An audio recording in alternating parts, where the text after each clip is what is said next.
When shot got a ring and like freak on my duck. ENJ fell on my cup and bullets fly by, that shit sober you up. I'm proud of my niggas, they never switched up. Don't care if it's Michael B. Jordan that's calling my woman, the fuck she ain't gon' never pick up. Sadly, I can't say the same for you niggas. A couple of dollars be changing you niggas. I pray for you niggas, but look, real talk, I put this video off to see if they were gonna drop a trailer. They didn't. So if everything is debunked, either because they dropped the trailer before this video comes out or right after and they make me look stupid, it's Marvel's fault, not mine. And I'm gonna hate them for it. But I'm gonna still be hyped. What is going on, everybody? Welcome back to JPEEEZY. My name is Jor-el. If you don't know what that means, it's Superman's father. But for the comic book nerds, I hope they got hype. And the reason I'm making that distinction today is because we are starting the nerdy comic book, sci-fi, movie, TV show, entertainment side of this channel today. So this week we'll be starting these videos off by me sort of having some concerns about what we're gonna get from this movie. And without further ado, me talking about this and that, let's get into it. Now we are getting to the third installment of Spider-Man in the MCU in a solo film. Obviously this is something that people have been waiting for so long. Obviously we got a Spider-Man 3 so long ago that was, I mean, I liked it, but I don't know you, so I don't know how you feel about it, but I liked it. But I mean, there's some stuff, nah. And before any of you Toby fanboys come at me like, oh, you don't know what you're talking about, or I'm young, this is a sealed copy of Spider-Man 1. Still sealed DVD of Spider-Man. You can't see it, can you? Is it bad? Good? You can see it. You know what it is. Sealed copy. This is how long I've been with Toby, okay? And we wanted to get Spider-Man 3. Well, we didn't, because I didn't. I was done after number 1, but we got number 2. But we wanted to get a third installment of the Amazing Spider-Man series with Andrew Garfield, and we didn't. Obviously, because those movies were bad. Fight me, I know. Everyone's gonna say, I love Andrew. They're bad.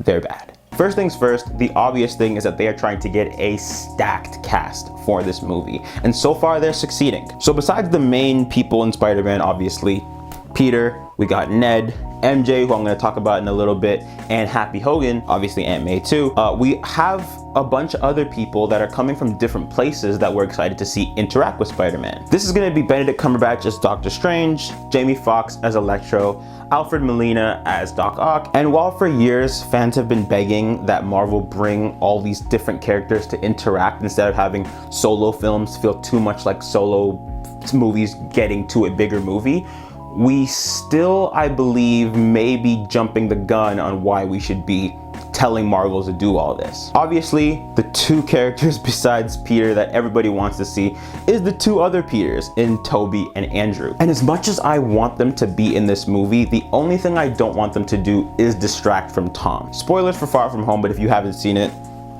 what are you doing?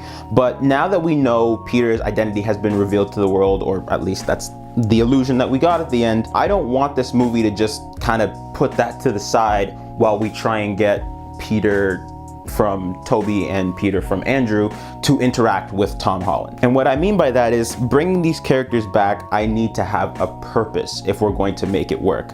Because if there is really no reason for them to come back and it strictly is fan service just to have the imagery of the 3 Spider-Men in live action movies to come out, then honestly I'd rather just a picture of the 3 of them hugging, and that'd be fine for me. And on the opposite end of that also goes the villains. I'm super excited to see Alfred Molina as Doc Ock once again. Not only was he the best villain of all the Raimi Spider-Man movies, but just that character in general is something that's always been a fan favorite because he's one of the most popular comic book villains ever, and because Alfred Molina did such a good job in embodying the role. And even though Jamie Foxx's reviews for his Electro were mixed, and I'm not the biggest fan, I still think it's gonna be cool to see villains from each universe coming into this universe, and I think that's such a great concept in general. But again, I don't want these two to distract from people who are already here,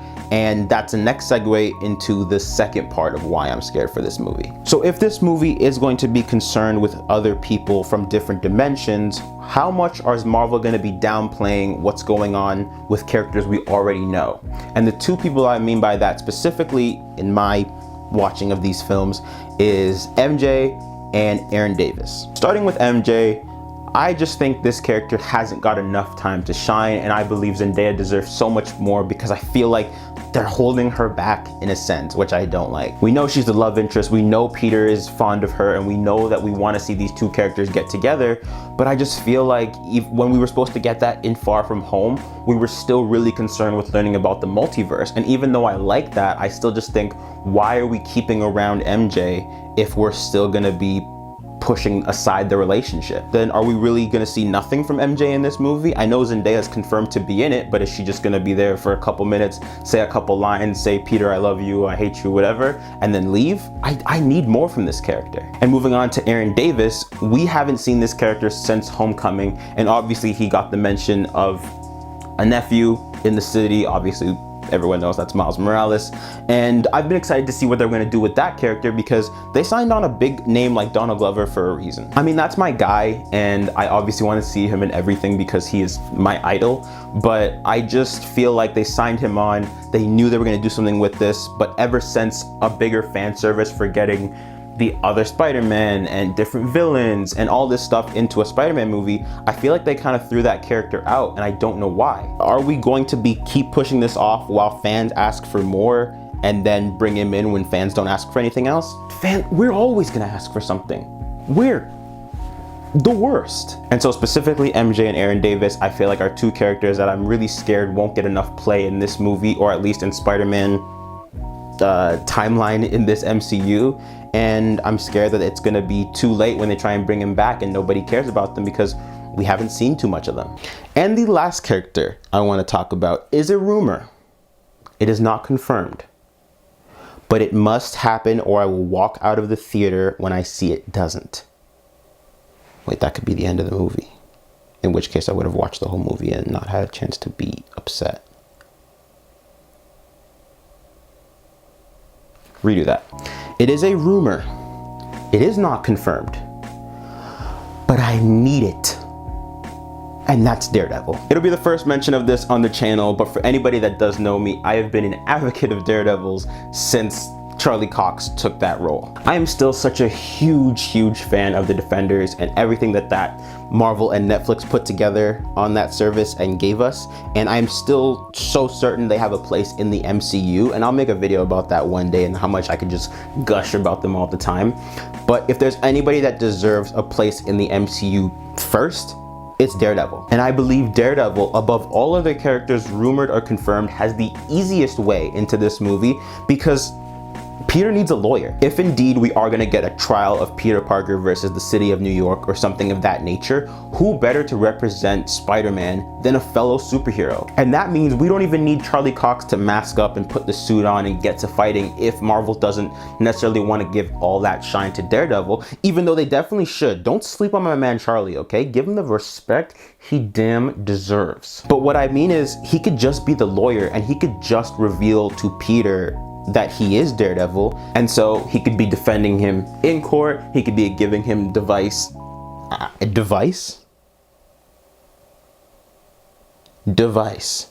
device is he giving him? And so he could be defending him in court or giving him advice outside of court, but overall he could be one of the greatest mentors Peter could use in becoming a full grown-up and a full leader and face of the Avengers. But of course, still to my point, I don't want them to bog it down if it's just fan service and it's just gonna be to have us Netflix Marvel fans be happy for a second. If it's not gonna contribute to the story, keep it. I'm a firm believer that the best Spider-Man movie we ever got was Into the Spider-Verse, and for the reason that it was a multiverse movie that went so comic book that even normal fans could understand it, but that comic book diehards could get obsessive over. But just because it did the perfect balance of balancing everything it had to deal with, that being villains and heroes and storyline in general. But I still believe we know Marvel can pull this off and pull off a lot of things happening in one movie. The only problem is, are they taking ideas from us as fans that we are clamoring for, that we've been clamoring for years,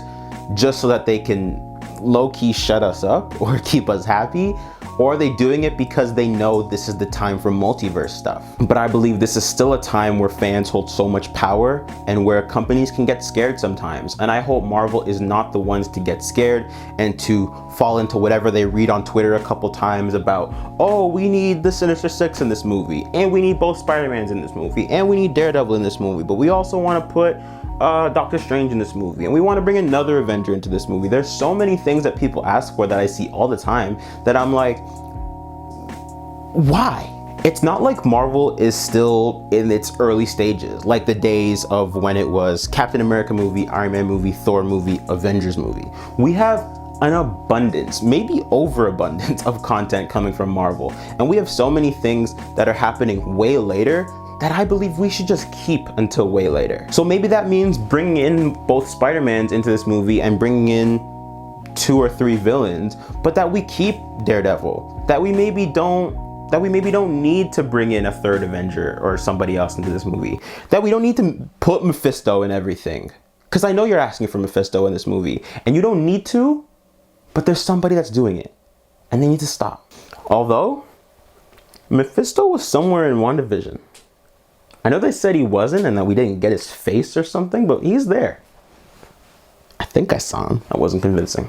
But yeah, all in all, you're never gonna see me not excited for a Spider-Man movie, or now a Marvel movie in general. My most anticipated Marvel movie is Shang-Chi, and that's not even a character that people even remotely knew about until it was mentioned. And even though I'm a comic book guy, I still didn't know the most about him, but it's because they put the time into casting someone amazing for it, like Simu Liu, or that they related to so many authentic comic book things, like having the Mandarin in it, and having the 10 Rings of Power in it, and things of that nature, that we know that they think hard and they think long about the decisions they make, and I know they're gonna think this through properly. I just hope that fans don't get too much in their ear about what they need to do, and that if they have a plan and they got a script, stick to it, because it's worked so far. We have no reason to believe it won't work. But I want to know from you guys, what do you guys think about all these different rumors, confirmed and rumored castings, confirmed and rumored storylines and things of that nature that Marvel is talking about around Spider-Man No Way Home? Are you excited for it? Are you like me, you think they might be doing too much? Are you don't care, you want everything in this movie? Are you Spider-Man as Mephisto or whatever you have a weird concept of? Let me know down below what you guys think about this movie. And I hope you guys like this one. I am super excited to be talking about this stuff on YouTube, and I hope that you guys like my thoughts and everything that's going to be coming from my ideas about certain things in this space. As always, you guys can follow me on Instagram and Twitter at JPEEEZY with little underscore at the end. And obviously, if you like what you saw today, make sure you like, comment what I said below, subscribe, hit the bell notification when you want to know things coming, and all that other good YouTube stuff. But stay tuned for everything else. Stay safe out there, and as always, easy.